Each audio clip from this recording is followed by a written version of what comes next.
مغازيناج وفي ديستوكاج ديال المارشانديز، وهذا اللي تيخولنا على ان المغرب عرف تطور كبير. اسبانيا خايفه الان، متخوفه من الناظور، متخوف من الداخله اكثر، لانه غادي المناحه الدوليه غادي تستقر، خصوصا في شمال افريقيا، خصوصا مع المغرب، خصوصا مع القنوات المغربيه التي يحاول ما امكن على انه يتوفر عليها مع امريكا الشماليه والجنوبيه واوروبا وافريقيا. هذا من خلال الميثاق الاطلسي اللي كيتناولوا حول مدينه الداخله، واللي غيكون عنده بعد كبير جدا للمغاربه باقي ما مصورينوش دابا. كنت كنتمنى على انه السي ادريس يبقى معنا لانه يسمع هادشي، امر جد مهم. بينما ميناء الناظور هو مختص فيما يخص التجاره كذلك، وفيما يخص المحطه ديال الطاقه اللي غادي تشكل تما، واللي غادي تعطي واحد انورم ديفلوبمون بور الشمال كله، وهذا اللي غادي يعطينا دائما واحد التطور كبير اللي غادي يعرفوا المغرب.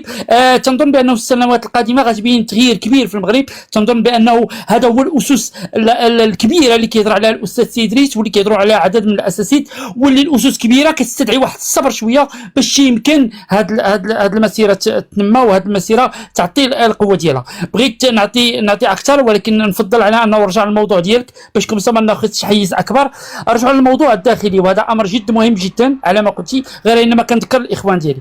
خرجت وزيره الاسره والتضامن، خرجت برساله تعزيه اللي كانت في الوزاره، الكل خصو يتحدث عليها، ولان هي امر جد مهم تتضمن الاسره والتضامن، وهي اول من خصو يهضر على هذه القضيه. وتنظن بانه راه كاين فيديو خاص بهذه القضيه واللي شارت لها، واللي هي على الاقل امر محمود جدا. بينما تنقول دائما على انه الحكومه، وانا كنت تنقولها دائما في اللايفات ديال عدد من الاخوان، انا افضل التكنوقراط في الميدان الحكومي، لانه كيشكلوا دائما واحد التجربه كبيره اللي كتعطينا دائما واحد التجربه اللي غادي يمكن تراكم في المغرب.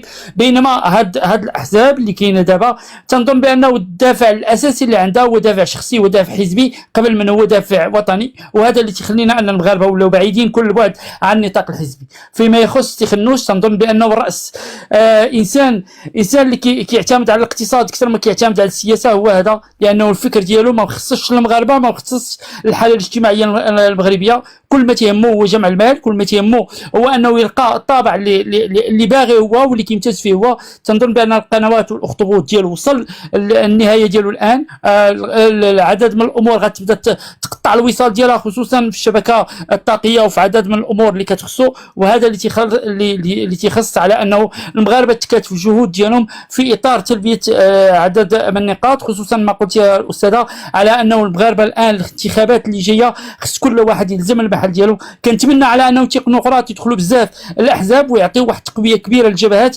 مهمه. كنا في اللايف ديال البارح وسمعت اخوان تيهضروا على العداله والتنميه، وقلت لهم هذه العداله والتنميه الا كنتي كتشوف الانسان بانه ماشي شفار كما تنقولوا، ولكن ما عندوش تجربه اللي غادي يمكن يعطي البلاد. انا كنتفضل على انه واحد يكون عنده تجربه كبيره. ملي جبنا العالمي جبناه من كندا الى تعرفوا التاريخ ديال العالمي، كان نائب رئيس اسيورونس في كندا، ومن بعد دخل المغرب الا وعمل واحد تجربه كبيره بالنسبه للمغرب، وهذا اللي تيعطي واحد الطابع جميل جدا. بالنسبه للقجع تنظن نفس الشكل، ما عطى في الطابع الكروي، ما عطى في الطابع الميزانيه، يخلي على انه هذا السيد يمكن يعطينا تجربه ديال قويه. كاين عدد من الاشخاص سي الخصام، عدد من الاخوان اللي يمكن يعطيو واحد تجربه كبيره جدا، وكنظن انه كيفضلوا دائما الابتعاد عن الاحزاب، ولكن للضروره احكام، وهذا اللي تيخليهم الان كيدخلوا في اطار احزاب على الاقل باش يمكن يوصلوا الفكر ديالهم ويوصلوا الراي ديالهم. كنتمنى على الاخوان المغاربه على انهم يشوفوا الناس اللي ناجح هو اللي يصوت عليه، ما يصوتش على 200 درهم زرقاء،